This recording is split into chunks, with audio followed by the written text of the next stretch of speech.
Hey guys, what's up? It is me, Science Meets Psychology, and today I will be sharing with you what is emotional self-harm. And there are many forms of self-harm, like physically harming yourself is one of them.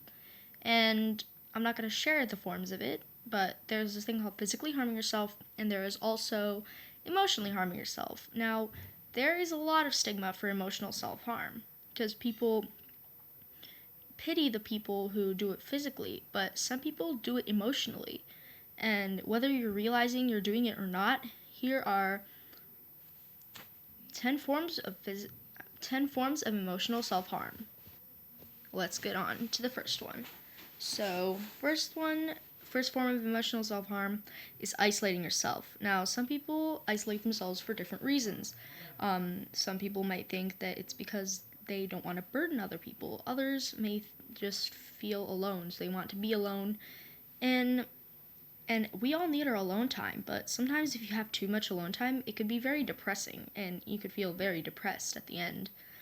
And some people don't want to bother people with their problems, and other people just feel like they don't deserve friends or they don't deserve human contact. Um, so yeah, that is the first form. So the next form of it is number 2, which is basically just talking trash about yourself. I do this one a lot.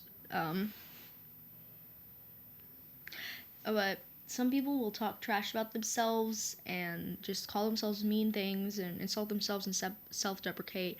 They don't realize that that's harming their self-esteem, and it's just it's not good for their mental health to always talk crap about yourself. And sometimes saying it makes it more real. So if you think you're worthless, that's not really as bad as telling everyone that you're worthless. Because it's good to let your emotions out. But instead of saying, I am worthless, here's a thing to try. Say, I feel worthless. I feel like I'm worthless. That makes it so you're not directly insulting yourself, but you're just sharing how you feel. Number 3, keeping your emotions bottled up. Now, do not take this the wrong way, because I had this one friend who secretly hated everything I did, whether it was my gender identity and all this other stuff, and she was just not okay with how I was. Like, she was just not okay with me. She just didn't like me. And she kept it bottled up for 2 months, and I kept telling her, and I told her it's not healthy to keep your emotions bottled up. And so she sent me this long text message explaining everything that was wrong with me and telling me to fix myself and all this other stuff. So that is not how you should do it. That's just not the right kind of sharing your information. I'm talking about the bottling up where, like, you shouldn't bottle it up, but you should maybe do it more nice way. So there are better ways to share your emotions after bottling them up, but you shouldn't be bottling them up in the first place. It would make it a whole lot easier on you and everyone else. So just how you're feeling, talk to somebody trusted, and if you don't have anyone you can trust, talk to me, okay? My Instagram is math.and.screamo. So you search me up, and probably the first result that comes up, I got the little devil in my profile doing this. Like, so if you don't have anyone else you can trust me, okay? I'll talk to you. I'll help you. So yeah, keeping emotions bottled up is number 3. Number 4 is pushing people away. Now, people push people away for various reasons. Some people might just be annoyed by them, and pushing people away also goes back to isolation. Except pushing people away is like more, whether you're doing it intentionally or unintentionally, you're just getting people away from you, and it leads you to isolate yourself because you don't have anyone left. And maybe thing so you won't do this is be mindful of your actions if you're doing it unintentionally. If you're just being mean to everybody around you, just be mindful of your actions, and that it is pushing people away if you're just mean to everyone around you. So maybe just go back and be like, okay, I'm sorry I was mean. I was just in a bad mood. And you want to fix those broken bonds instead of just staying alone forever. Number 5, sitting and doing nothing. Now, I don't know if I was on number 4 or number 5. I was on number 5.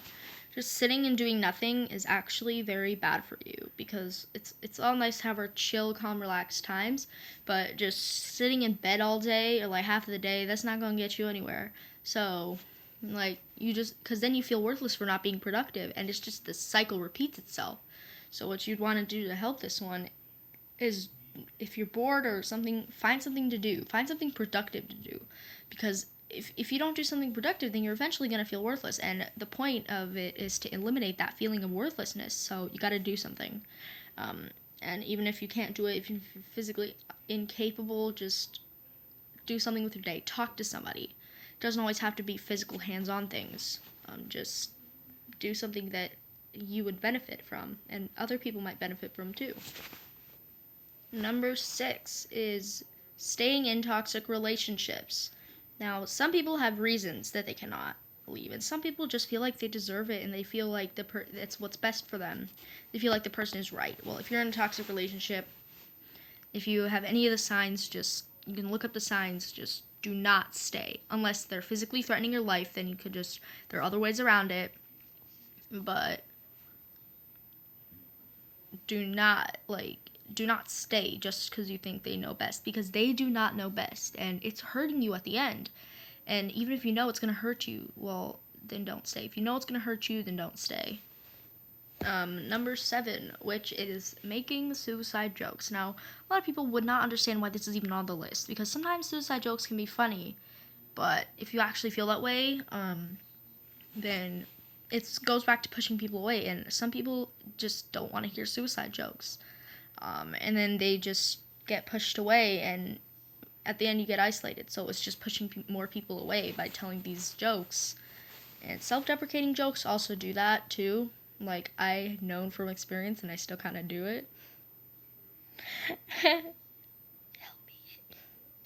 But like, I'm no different than y'all, actually. I just know a lot about this stuff.